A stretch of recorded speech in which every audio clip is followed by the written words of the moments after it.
I want to be clear to folks in this region who are thinking about making that dangerous trek to the United States-Mexico border. Do not come. Do not come. The United States will continue to enforce our laws and secure our border. There are legal methods by which migration can and should occur. But we, as one of our priorities, will discourage illegal migration.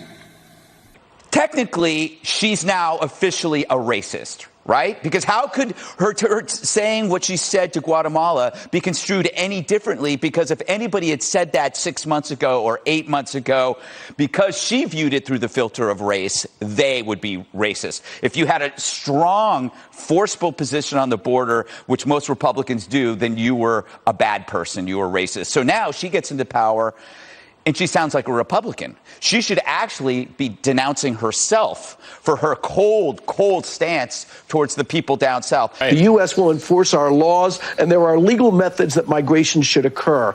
Well, first of all, many of the people here I have met do not have the education level to even understand migration laws, and so it's not as if they could deal with that. I did speak to a immigration attorney here who told me that the process of trying to migrate to the United States legally is impossible. Going to the office, just finding the office where you would file the paperwork is next to impossible. President Alejandro Yamatei.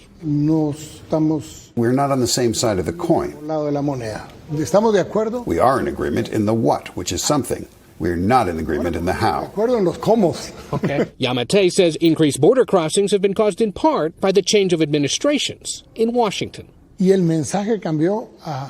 message changed too. We're going to reunite families, and we're going to reunite children. The very next day, the Coyotes were here organizing groups of children to take them to the United States. As she visits these countries, this is one of the big issues in the so-called Northern Triangle, trying to convince countries slow the route of migration to the U.S. border. These are encounters in April, just in April, more than 178,000 migrants encountered at the border. And if you look at this through recent fiscal years, 2019 is blue, 2020 is green. You see 2021, an increasing problem at the border. What we're hearing here is that major problem of some families making that decision because of the new policy that unaccompanied minors are allowed to stay in the U.S. They now are choosing to stay in Mexico but send their young children over. Despite where you are in the political spectrum, this is a situation at the border that is an incredible challenge for the Biden administration and is getting increasingly dangerous as we head into the summer months.